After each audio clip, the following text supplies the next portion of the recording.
Bienvenue sur Africa 24 dans cette nouvelle édition de l'Africa Tonight. Voici les titres. Après la confirmation en Guinée-Bissau par la commission électorale de la victoire d'Umaro Sissoko Embalo, la Cour suprême exige toujours un recomptage des voix du second tour de l'élection présidentielle. De son côté, la CEDEAO dépêche une mission spéciale sur place. Les élections législatives et municipales au Cameroun annoncées sous haute sécurité policière et militaire. Le scrutin se tient le 9 février. Et le Soudan et la mission conjointe des Nations Unies et de l'Union africaine au Darfour souhaitent réactiver le mécanisme de sécurité conjoint dans la région. Une décision qui intervient un mois après les violences meurtrières à El Geneina, capitale de l'État du Darfour Ouest. Mais d'abord, la South African Airways, deuxième compagnie aérienne d'Afrique du Sud, au bord de la faillite. La compagnie qui emploie plus de 5000 personnes a été placée sous tutelle d'un administrateur financier pour être sauvée. Eh bien, une banque publique, la Banque de développement d'Afrique australe, indique mobiliser près de 240 millions de dollars en faveur de la compagnie aérienne sud-africaine. À noter que la dette de la compagnie est d'environ 660 millions de dollars. L'Afrique, un continent convoité, l'exemple de la Chine est emblématique à plusieurs égards. Les États-Unis comme la France, quant à eux, jouissent d'une présence sur le continent africain qui est bien plus ancienne. Il y a également d'autres pays comme la Grande-Bretagne ou encore la Russie. Ange Bijounomenio. Les opérations de séduction n'en finissent pas. L'Afrique est sollicitée de part et d'autre. Après la Grande-Bretagne, la Chine et la Russie, c'est au tour de la France et de la Turquie de dérouler le tapis rouge. Ces deux pays vont organiser au mois d'avril et juin 2020 des sommets internationaux. Depuis pratiquement le début des années 2000, il y a comme une sorte de retour vers le futur en Afrique. C'est un continent où il y a une croissance qui se trouve quand même entre 4 et 4,3%, si on prend simplement entre 2000 et 2017. La deuxième chose, je pense aussi, c'est la réalité du potentiel africain qui n'a jamais été démenti. Les ressources naturelles, elles sont là. La croissance démographique, qui représente aussi une opportunité. C'est une population qui est jeune. L'attention portée au continent africain s'explique en grande partie par ses performances économiques. Le taux de croissance est estimé à 3,6% en 2020. L'inflation devrait s'atténuer et le fardeau de la dette se stabiliser. Les récentes découvertes de mannes pétrolières attirent également les grandes puissances. Il y a des possibilités. Il s'agit simplement de faire en sorte que ces possibilités sur le plan commercial, sur le plan de la sécurité, sur le plan de l'éducation, sur le plan des infrastructures ne soient pas à sens unique et dans l'intérêt exclusif de nos partenaires. Il faudrait que dans cette nouvelle logique-là, que nous puissions faire en sorte que les balances commerciales africaines aussi profitent et que la transformation du continent et la distribution de la croissance dans toutes les strates de la société deviennent une réalité. L'Afrique est sans doute le continent de l'avenir. Mais le rapport de force est loin d'être acquis avec le reste du monde. Les défis restent importants, surtout en matière de gouvernance et de gestion des ressources pour une répartition équitable des richesses. C'est la confusion toujours en Guinée-Bissau autour des résultats du second tour de l'élection présidentielle. Alors, Umaro Sissoko Embalo a été déclaré vainqueur face à Domingos Simoes Pereira selon les résultats provisoires annoncés par la commission électorale. Mais quelques jours après, la Cour suprême a ordonné un recomptage des voix et surveillant de très près cette élection et ayant même félicité Umaro Sissoko Embalo, la CEDEAO à son tour s'est exprimée et a décidé d'envoyer une mission chargée d'évaluer la situation post-électorale. C'est un sujet de Richard Togbe, Paul de Singwe, avec les commentaires d'Aïssatou Diamanka-Besland. Après avoir félicité prématurément Umaro Sissoko Embalo, la CEDEAO fait rétro-pédalage et dépêche une mission à Guinée-Bissau, une mission qui fait suite à la décision de la Cour suprême bissau-guinéenne du 24 janvier 2020, ordonnant le recomptage des voix après les résultats provisoires de la présidentielle proclamés par la CENI. Une décision qui semble prendre de court l'organisation sous-régionale, dont une délégation avec à sa tête le président de la commission, Jean-Claude Cassibrou, qui se rendra ce jeudi 30 janvier en Guinée-Bissau. Je dis toujours à nos partenaires internationaux que la définition que moi j'ai de la communauté internationale, c'est nos partenaires qui nous aident à bâtir des institutions fortes, des institutions démocratiques fortes.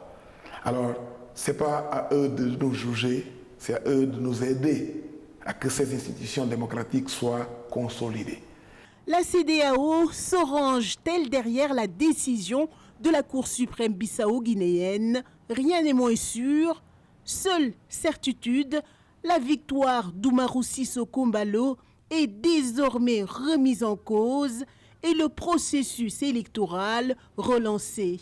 Une relance qui fait jubiler le camp de Domingos Simoes Pereira, qui a toujours revendiqué la victoire. La Cour suprême de justice a très clairement indiqué qu'elle n'avait pas toutes les informations, et notamment des procès-verbaux correspondant aux règles qui sont fixées, pour pouvoir indiquer, disons, la fin du contentieux électoral. Et à partir du moment où la Cour suprême de justice est dans son rôle, je crois qu'effectivement, il me semble raisonnable d'attendre que la Cour suprême de justice se prononce sur ces documents avant, évidemment, de pouvoir estimer que le président sorti des urnes, tel que la Commission électorale a indiqué, est vraiment le président du pays.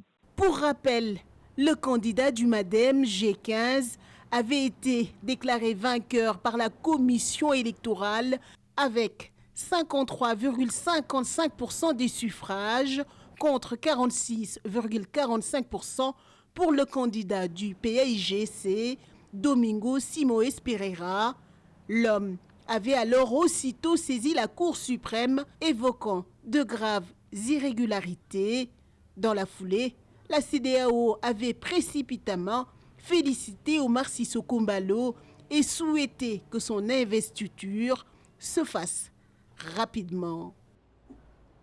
La campagne en vue des élections législatives et municipales camerounaises du 9 février se poursuit et à l'approche de ces scrutins et dans un pays qui fait face aux défis sécuritaires, le risque d'une perturbation du processus électoral demeure bien présente. C'est ainsi que les autorités camerounaises se préparent à renforcer le dispositif sécuritaire. Nathalie Mouf.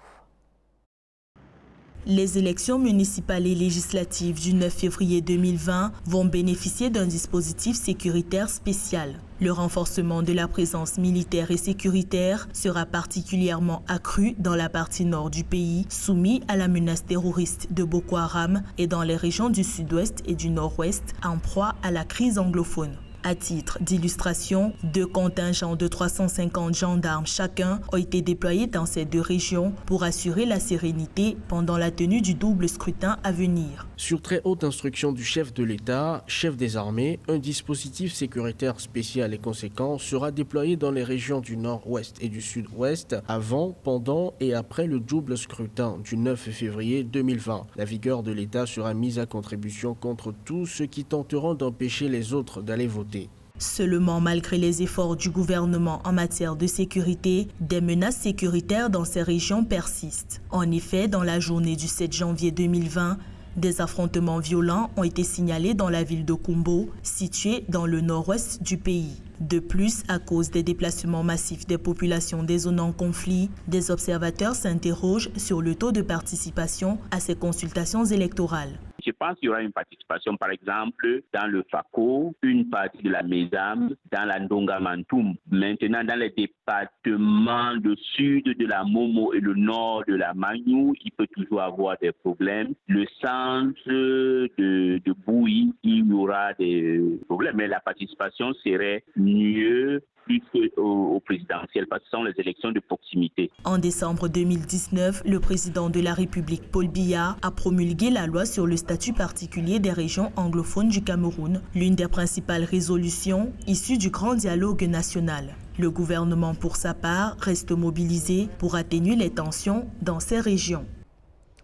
Les autorités soudanaises craignant que le Darfour ne fasse échouer le tout nouveau gouvernement de transition en raison de l'insécurité, l'État soudanais et la mission conjointe des Nations Unies et de l'Union africaine au Darfour souhaitent réactiver le mécanisme de sécurité conjoint dans la région. Le Darfour déchiré par un conflit depuis maintenant 16 ans. Nelly Claude Bessa.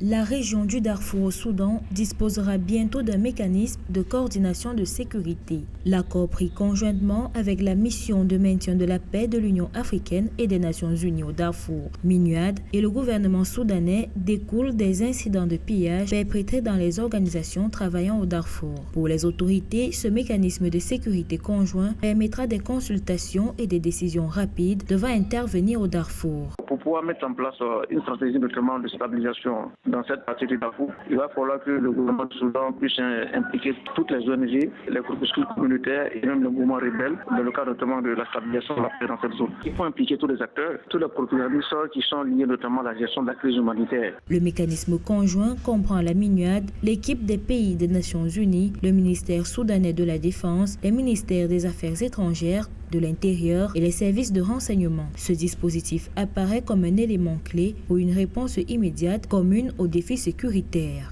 Il va falloir une véritable implication des communautés locales. C'est très important. Il va falloir également que les ONG qui interviennent au Soudan puissent également respecter les procédures d'agrément pour que le statut d'observateur indépendant des acteurs humanitaires soit réaffirmé par le gouvernement des zones d'intervention de ces différentes ONG. Donc, il est donc évident que la feuille de route conjointe élaborée par l'Union africaine, les Nations unies également par le gouvernement soudanais, pourrait être vraiment très effectif dans cette partie du Soudan. En rappel, le 22 janvier 2020, le personnel de l'Organisation internationale des migrations du Darfour a été attaqués, tandis que les locaux de l'organisation ont été pillés. Une exaction de plus qui porte à 5 le nombre d'organisations locales pillées depuis le début de l'année 2020. En République démocratique du Congo, à cause des finances publiques dont le déficit ne cesse de se creuser pour la Banque centrale, l'heure est donc à la rigueur, objectif réduire le déficit d'un tiers entre octobre et la fin de l'année. Ce programme d'austérité vise notamment à obtenir un financement du Fonds monétaire international d'un montant de 360 millions de dollars. Fin 2019, le FMI avait répondu favorablement à ce financement. Le Ghana et ses bonnes perspectives économiques, mais le défi pour ce pays qui tire profit d'une économie riche en matières premières est de mieux répartir les fruits de sa croissance. Le Ghana, dont les récentes réformes visent à accélérer le développement et réduire les inégalités. Aïssatou Bari. Le Ghana a entrepris depuis quelques années plusieurs réformes structurelles importantes, notamment l'adoption d'une loi sur la gestion des finances publiques, l'amélioration de la gestion de la dette et le renforcement du secteur bancaire. L'agence de notation Moody's vient d'ailleurs de faire passer à positive les perspectives du pays sur son profil émetteur d'obligations à long terme et d'emprunts non sécurisés. La décision d'attribuer une perspective positive reflète la confiance croissante de Moody's dans le fait que les institutions et les paramètres politiques du pays favoriseront une meilleure stabilité macroéconomique et budgétaire à moyen terme. Les découvertes récentes de pétrole au Ghana ont permis d'atténuer les difficultés rencontrées par le secteur agricole qui repose principalement sur les exportations de cacao. Le déficit public du Ghana s'est creusé pour atteindre 4,3% en 2019. Il est ressorti en baisse de 67,1% en 2019 avec une perspective de 64,8% en 2020. Les performances économiques sont au rendez-vous. Par le financement de son économie, l'effort qui est demandé maintenant au gouvernement ghanéen est de rendre la dette viable et soutenable par l'accroissement de la production de l'or, du pétrole, des produits agricoles de rente. Il faudrait investir dans le secteur agro-industriel porteur de croissance. Malgré ces améliorations, le Ghana fait toujours partie des économies d'Afrique subsaharienne qui présentent un risque de surendettement élevé. Sa dette représente 60% de son produit intérieur brut, dont 50% est libellé en dollars. La mobilisation fiscale progresse à 14,6% du PIB, mais reste inférieure à la moyenne régionale qui est de 18%, avec une base qui apparaît toujours aussi étroite. Un bilan lourd en Centrafrique, 35 morts selon la Croix-Rouge centrafricaine ou 50 selon le préfet. Bilan terrible des affrontements intercommunautaires des 25 et 26 janvier entre miliciens pour le contrôle de la ville de Bria à l'est du pays. Depuis 2013, la Centrafrique est déchirée par une guerre qui a forcé plus du quart de ses 4,7 millions d'habitants à fuir leur foyer. Et malgré la signature de l'accord de paix il y a presque un an, 2/3 du territoire échappent toujours au contrôle du gouvernement. Ce journal a été réalisé par l'ensemble de la rédaction. Merci de votre fidélité. Dans un instant, une nouvelle édition de l'actualité sur Africa 24.